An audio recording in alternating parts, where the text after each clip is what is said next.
बिस्मिल्लाहिर्रहमानिर्रहीम अस्सलामुअलैकुम। आज हमने पढ़ना है माइटोसिस।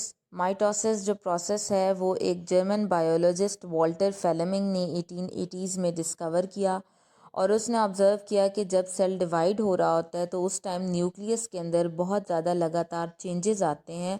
उन सारे चेंजेस को स्टेप वाइज हम पढ़ेंगे और इस सारे प्रोसेस को वॉल्टर फेलेमिंग ने माइटोसिस का नाम दिया।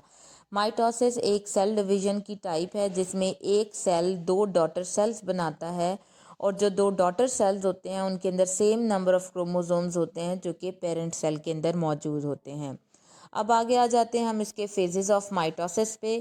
फेजेस ऑफ माइटोसिस जो हैं वो बहुत ज़्यादा कॉम्प्लेक्स होते हैं और इनकी तरतीब जो है वो कभी भी चेंज नहीं होती है और स्टूडेंट्स आपने भी कभी भी इनकी तरतीब चेंज नहीं करनी है। ये जो तरतीब है प्रोफेज़, मेटाफेज़, एनाफेज़, टीलोफेज़, ये इसी तरतीब से आपने पेपर में लिखने हैं और याद करने हैं।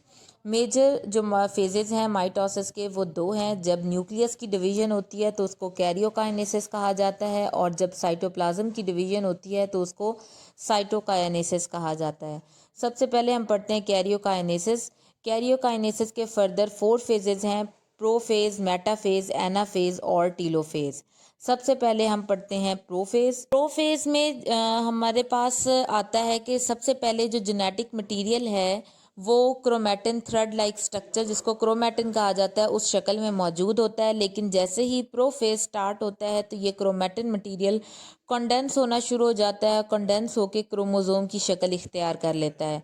क्रोमोसोम्स जो हैं ऑलरेडी डुप्लीकेट हो चुके हैं क्योंकि हमने पीछे जब पढ़ा इंटरफेस, तो इंटरफेस में जो एस फेज था उसमें सारे का सारा जेनेटिक मटेरियल डुप्लीकेट हो रहा था। तो क्रोमोसोम्स जो हैं वो डुप्लीकेट हो चुके हैं हमारे पास। उसके अलावा हर क्रोमोसोम के सेंटर में जो जगह है सेंट्रोमियर, वहाँ पर एक काइनेटोकोर प्रोटीन होती है और स्पिंडल फाइबर्स इस काइनेटोकोर के साथ जाकर ही अटैच होते हैं। सेकंड पैराग्राफ में आप देखें कि उन्होंने आपको ये बताया है कि हमारे पास किसी भी एनिमल सेल के अंदर दो सेंट्रियोल्स होते हैं जिनको कलेक्टिवली हम सेंट्रोसोम कहते हैं और ये न्यूक्लियस के करीब मौजूद होते हैं। सेंट्रियोल अपने आप को डुप्लीकेट करते हैं और जो दो डॉटर सेंट्रियोम्स बन जाते हैं। जो दोनों सेंट्रोसोम्स हैं वो ऑपोजिट पोल्स पर चले जाते हैं और वहाँ से उनके दरमियान में माइक्रोट्यूब्यूल्स बनना शुरू हो जाती हैं। उन माइक्रोट्यूब्यूल्स को ही हम बाद में स्पिंडल फाइबर कहते हैं। जब स्पिंडल फाइबर्स का सेट कंप्लीट हो जाता है तो उसको हम माइटोटिक स्पिंडल का नाम दे देते हैं। ये वो वक्त होता है जबकि पूरे सेल के अंदर से न्यूक्लियर इन्वेलप भी ख़त्म हो जाती है और न्यूक्लियोलस भी ख़त्म हो जाता है।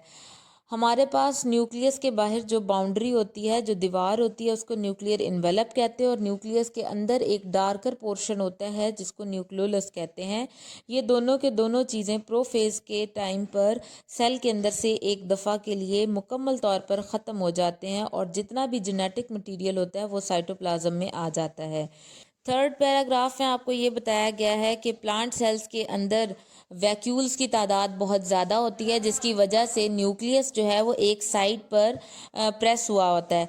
तो सबसे पहले तो सेल डिवीजन के लिए न्यूक्लियस को माइग्रेट करना होता है सेल के सेंटर में। उसके बाद सेंट्रियोल्स की एब्सेंस होती है और हमारे पास जो स्पिंडल फाइबर्स हैं वो ट्यूबुलिन प्रोटीन्स की एग्रीगेशन से बनते हैं और यहाँ पर प्लांट सेल्स में इस तरह से हमारे पास प्रोफेज सेल जो फेज़ है वो कंप्लीट हो जाता है।